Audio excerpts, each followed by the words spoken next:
Welcome to my channel. So today మన recipe వచ్చేసి cabbage pakodi. Normal pakodi తిని తిని బోర్ కొడితే మనం ఈసారి క్యాబేజ్ పకోడీ చేసాము.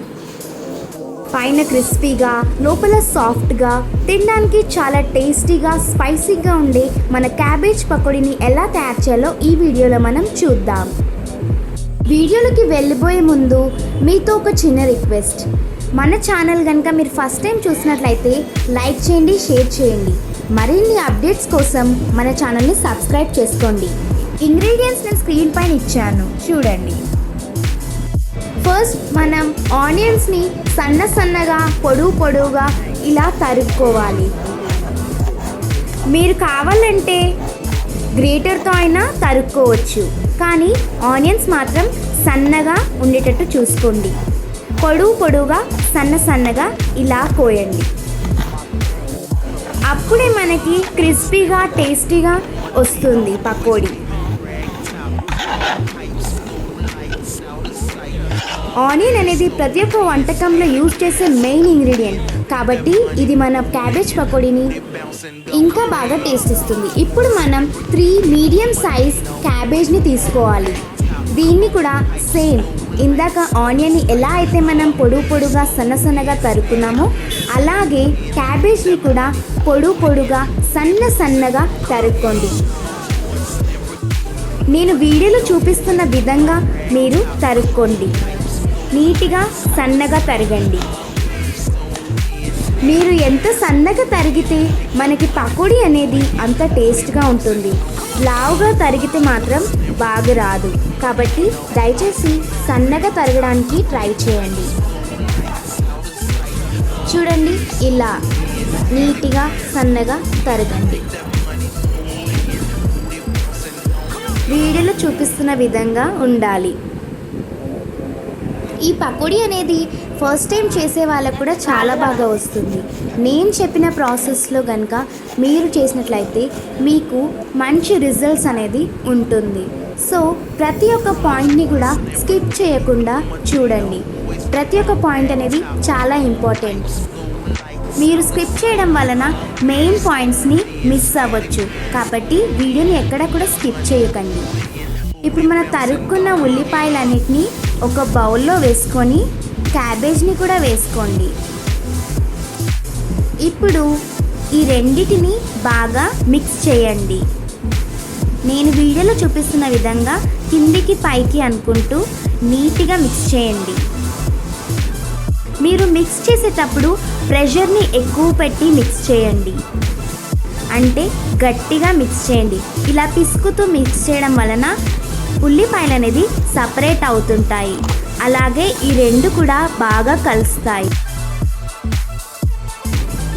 ఇప్పుడు 3 చిల్లీస్ తీసుకోండి, గ్రీన్ చిల్లీస్ని ఇలా నిలువున కట్ చేసి మధ్యలోకి కట్ చేయండి. వీటిని ఆనియన్ మరియు క్యాబేజ్ మిశ్రమంలో వేయండి. తర్వాత పసుపు 1 స్పూన్, కారం 2 స్పూన్లు, ఉప్పు 1 స్పూన్, ధనియాల పొడి 1 స్పూన్, నువ్వులు 3 టేబుల్ స్పూన్, తగినంత ఆయిల్ వేసుకొని బాగా మిక్స్ చేయండి. వీటన్నిటిని బాగా మిక్స్ చేయండి. ఇలా నేను వీడియోలో చూపిస్తున్న విధంగా అన్నీ కలిసేటట్టు మిక్స్ చేయండి. ఇప్పుడు ఇందులోకి 1.5 కప్పు శనగపిండిని వేయండి. తర్వాత కొంచెం బేకింగ్ సోడాని కూడా వేయండి. ఇప్పుడు ఇవన్నిటిని బాగా కలుపుకోండి. మీకు కలపడం ఇబ్బందిగా అనిపిస్తే కొద్దిగా నీళ్ళని వేసుకుంటూ కలపండి. అచ్చం పకోడీ పిండిలానే కలపండి. మనం ఎలా అయితే నార్మల్గా పకోడీ చేసుకుంటే కలుపుకుంటామో అలాగే ఇది కూడా కలపండి. కొద్దిగా వాటర్ యాడ్ చేసుకుంటూ కలపండి. వాటర్ మాత్రం కొద్దిగా యాడ్ చేస్తూ కలపండి. ఒకేసారి వాటర్ వేయడం వలన పిండి ఖరాబ్ అవుతుంది, టెక్స్చర్ కూడా ఖరాబ్ అవుతుంది. కాబట్టి కొద్దిగా వాటర్ వేసుకుంటూ కలుపుతూ ఉండండి. ఇలా నీట్గా కలపండి. ఇప్పుడు కొద్దిగా ఫుడ్ కలర్ని యాడ్ చేసుకుందాం. ఇది అనేది ఆప్షనల్. మీకు హెల్తీగా కావాలనుకుంటే ఫుడ్ కలర్ని స్కిప్ చేసుకోవచ్చు. ఎప్పుడైనా సరే రైట్ సైడ్ లేదా లెఫ్ట్ సైడ్ ఒకే డైరెక్షన్లో కలపండి. రెండు డైరెక్షన్లో కలపకండి. దీని వలన మిశ్రమాలన్నీ బాగా కలుస్తాయి. కాబట్టి ఒకే డైరెక్షన్లో ఇలా వీడియోలో చూపిస్తున్న విధంగా కలపండి. తర్వాత ఇది ఇలా అయింది. మన క్యాబేజ్ పకోడీకి కావాల్సిన మిశ్రమం అనేది తయారైపోయింది. మూత పెట్టి 2-3 మినిట్స్ వరకు ఉంచండి. 2-3 మినిట్స్ అయ్యాక మూత తీసి మన క్యాబేజ్ మిశ్రమాన్ని పక్కకి తీసుకోండి. ఇప్పుడు కడాయిని తీసుకొని స్టవ్ పైన పెట్టి వేడి చేయండి. ఇప్పుడు మనం చేసుకున్న పకోడీ మిశ్రమాన్ని చిన్న చిన్న బాల్స్గా చేసుకొని ఇలా ఒక ప్లేట్లో పెట్టుకోండి. అన్నిటినీ ఇలానే బాల్స్ రూపంలో చేసుకొని ఇలా ప్లేట్లో పెట్టేసుకోండి. ఇలా బాల్స్లా చేసుకొని ప్లేట్లో పెట్టడం వల్ల మనకు ఒక బెనిఫిట్ ఉంది. మనం మాటికి చేతిని పకోడీ మిశ్రమంలో పెట్టి ఆయిల్లో వేసే కన్నా ఇలా ఒక్కో బాల్ని తీసుకొని ఆయిల్లో వేసేస్తే మన చేతులకి ఎటువంటి పిండి అనేది అంటదు. మనం ఈజీగా ఫ్రై అనేది చేసుకోవచ్చు. తర్వాత కడాయి హీట్ అయ్యాక ఇందులోకి తగినంత ఆయిల్ని వేసుకోండి. ఎప్పుడు కానీ సగం వరకే ఆయిల్ని వేయాలి, ఫుల్గా వేయొద్దు. ఇప్పుడు మనం గంటెతో ఇలా ఒక్కో బాల్ని ఆయిల్లోకి డిప్ చేసుకోవాలి. ఇది ఫస్ట్ టైం చేసే వాళ్ళకి. ఆయిల్ డైరెక్ట్గా చేతులతో వేయాలంటే భయపడ్డ వాళ్ళు ఇలా గంటెతో వేసుకోండి.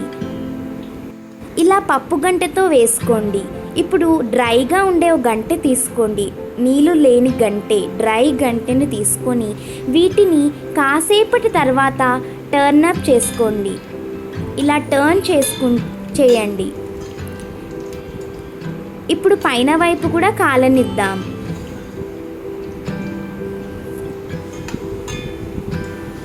ఇలా ప్రతి వాటిని టర్న్ చేసుకొని ఫ్రై అవ్వనిద్దాం. ఇది మాత్రం మీడియం టు లో ఫ్లేమ్లో మాత్రమే చేయండి. ఫ్రై అయ్యాక ఇలా ఒక ప్లేట్లోకి తీసుకోండి.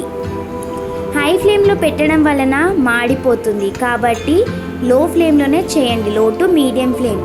హై ఫ్లేమ్లో పెట్టడం వల్ల పైన కాలుతుంది కానీ లోపల ఉడకదు. ఇలా అన్నిటినీ తీసుకోండి. ఇలాగే మిగతా బాల్స్ని కూడా వేసుకోండి. చూడండి ఎంత బాగా వస్తున్నాయో.